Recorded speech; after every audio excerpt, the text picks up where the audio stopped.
Sensitive bench drilling machine पे काम किए। ये जो ड्रिल मशीन है ये पिलर ड्रिल मशीन है। अब पिलर ड्रिल मशीन में जो इसकी कैपेसिटी है वो है 25 मिलीमीटर तक के डायमीटर की ड्रिल लगाकर हम लोग इसमें काम कर सकते हैं। इसका स्पिंडल जो होता है ये मोर्स टेपर होल वाला होता है। तो इसके स्पिंडल में हम लोग क्या करते हैं, इसकी स्पिंडल में हम लोग चक्की को लगा करके चक्की की सहायता से पैरेलल सेंक की ड्रिल से भी ड्रिलिंग कर सकते हैं और इसको निकाल करके हम इसमें टेपर सेंक ड्रिल लगा कर भी काम कर सकते हैं। तो अगर हमने चक्की लगा दिया तो हम इससे छोटे साइज के ड्रिल भी लगा के काम कर सकते हैं। ठीक है, इसमें बाकी जो आपने सेंसिटिव बेंच ड्रिल मशीन देखा है उसी की तरह इसमें भी सारे पार्ट्स आपको दिखाई देते हैं, लेकिन उससे साइज में बड़े दिखाई देते हैं। जैसे ये आपके पास बेस है, ठीक है, जो आप स्टैंड में लगा हुआ रहता है। इस बेस के बाद में एक वर्किंग टेबल होता है हमारे उस बेंच ड्रिल मशीन में, इसमें भी ये वर्किंग टेबल है। वर्किंग टेबल को हम लोग एक स्थान से दूसरे स्थान जहाँ ऐसा चाहे घुमा सकते हैं। उसके अलावा इसको जगह पे भी गोल गोल घुमाया जा सकता है। ठीक है, ये इस वर्क टेबल की एक खासियत और क्या होती है, इसकी सहायता से हम लोग तिरछा ड्रिल होल मारने के लिए भी इसका उपयोग करते हैं। आज हम इसमें आपको इंक्लाइन यानी कि तिरछा होल कैसे मारा जाता है वो भी सिखाएंगे। ठीक है, तो पहले तो हमको इसका मूवमेंट जानना जरूरी है। तो ये मूवमेंट हमको पता चल गया, एक ये मूवमेंट हो गया, एक इधर से उधर जाने का मूवमेंट हो गया। इसके अलावा ऊपर नीचे भी हम लोग इसको कर सकते हैं। इसमें एक और सुविधा होती है जो आपको दिखाते हैं। यहाँ पर देखेंगे आप तो यहाँ पर ग्रेजुएशन बने हुए हैं, यहाँ पर ग्रेजुएशन बने हुए हैं। ठीक है, ये जो ग्रेजुएशन है, यही ग्रेजुएशन जो है इसके द्वारा हम लोग इस टेबल को क्या करते हैं, इंक्लाइन यानी कि तिरछा करते हैं।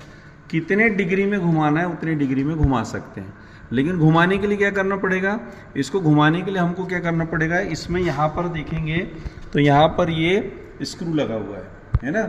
ऐसे ही एक स्क्रू उस साइड भी लगा रहेगा, तो दो स्क्रू होंगे इसमें, एक इधर भी लगा हुआ रहेगा। ठीक है, तो ये जो दोनों स्क्रू है, दोनों स्क्रू को हम लोग क्या करेंगे, ढीला करेंगे। जब ये दोनों स्क्रू को हम ढीला कर लेते हैं तो दोनों स्क्रू को ढीला करने के बाद में ये जो हमारा टेबल रहेगा ये क्या करेगा, मूव करेगा। तो इसको हमको जितने डिग्री में घुमाना है यहाँ से देखेंगे, एक एक डिग्री के निशान बने होते हैं, उतने डिग्री में हम इसको घुमा देंगे। जब आपने इसको उतने डिग्री में घुमा दिया तो आपका टेबल पे जो भी जॉब आप इस पे लगाएंगे उस जॉब के साथ में जब ये ड्रिल करेगा तो उतने डिग्री पे अपने आप होल हो जाएगा। ठीक है, अब इस जॉब में आपको ये 3 लोकेशन पे ड्रिल करना है। तो यदि आप इस टेबल का यूज़ कर रहे हैं तो कैसे यूज़ करेंगे ये आपको देखना है।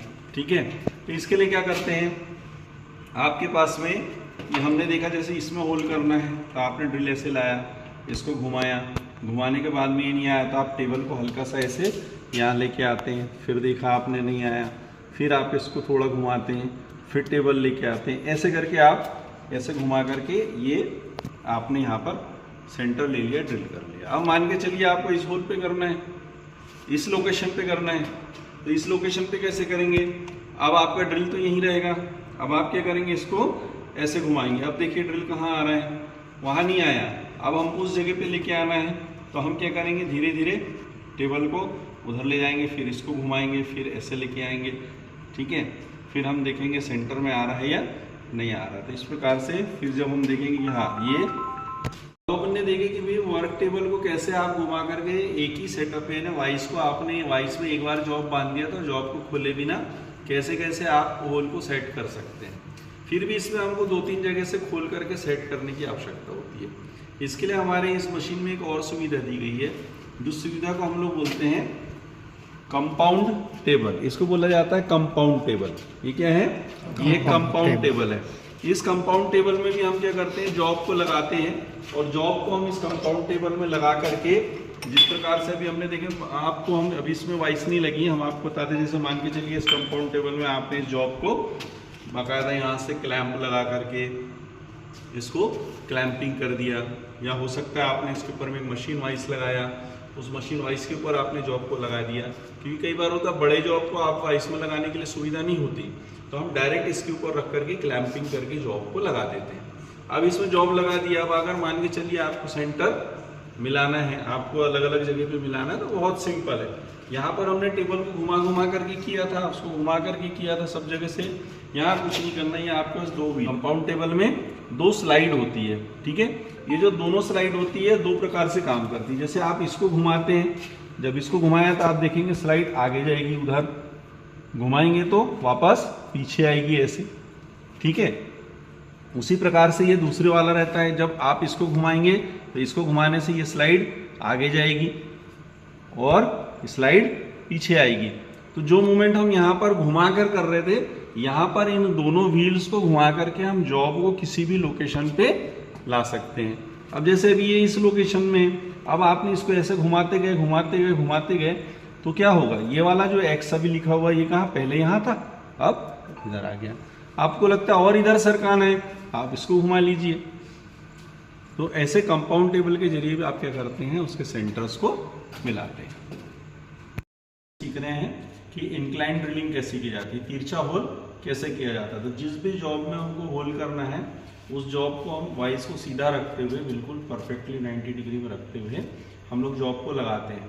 जॉब को लगाने के बाद जो जॉब का सेंटर है, उस सेंटर को भी हम क्या करते हैं, ड्रिल के साथ में मैच करके देख लेते हैं।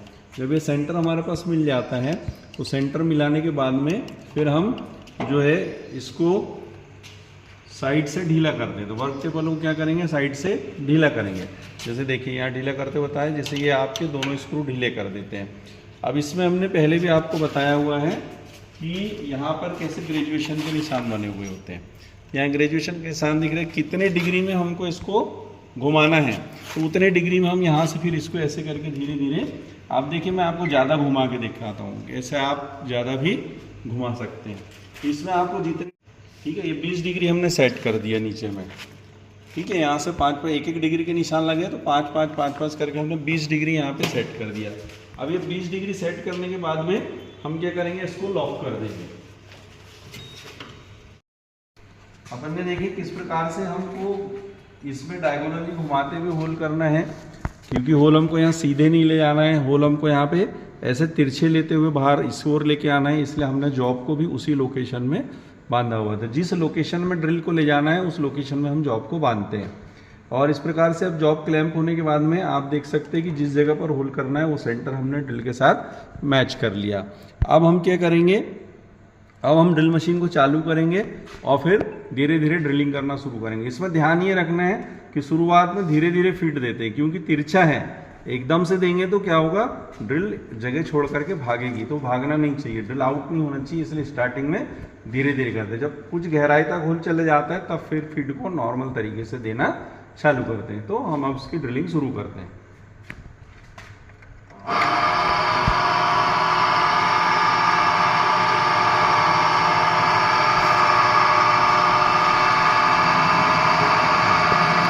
धीरे धीरे पहले हम फीड देंगे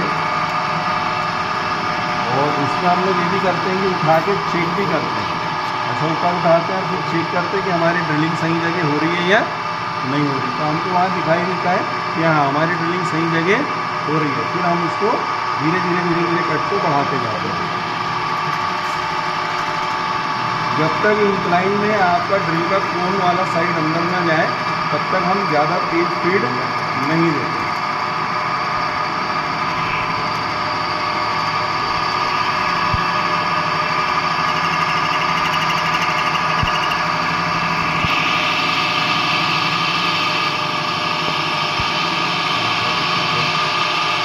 के चेक किया अपन ने, अभी पर्टिकुलर सेटअप के लिए हो गया ड्रिल के लिए, तो अब यहाँ से हम फीड देना चालू करेंगे।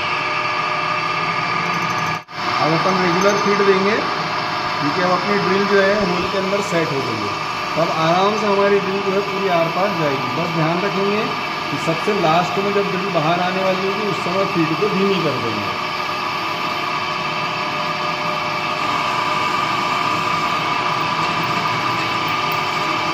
जब आपकी फीड एक समान चलती है तो आप देखेंगे ऐसे बिल्कुल चिप्स वगैरह में आपको बिल्कुल परफेक्टली ऐसे लंबे लंबे निकलना शुरू हो जाए।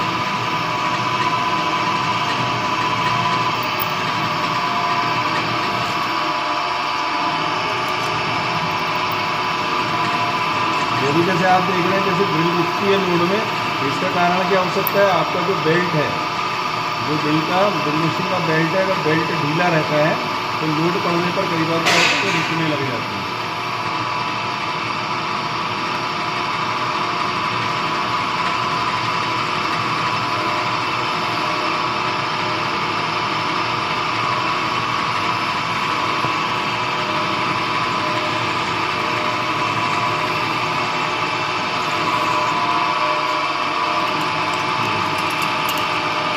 धीरे फीड देते जाएंगे, क्योंकि अब आखिरी में निकल रहा है, लास्ट एंड आ जाता है तो धीरे फीड देने की आवश्यकता होती है। यहाँ भी ध्यान रखें, अगर आपका ये डेप्थ वाला, अगर जैसे भी यहाँ ये चिपका हुआ था, अगर चिपका रहेगा तो ड्रिल जाएगी नहीं, तो उसमें भी आपको ध्यान रखना है।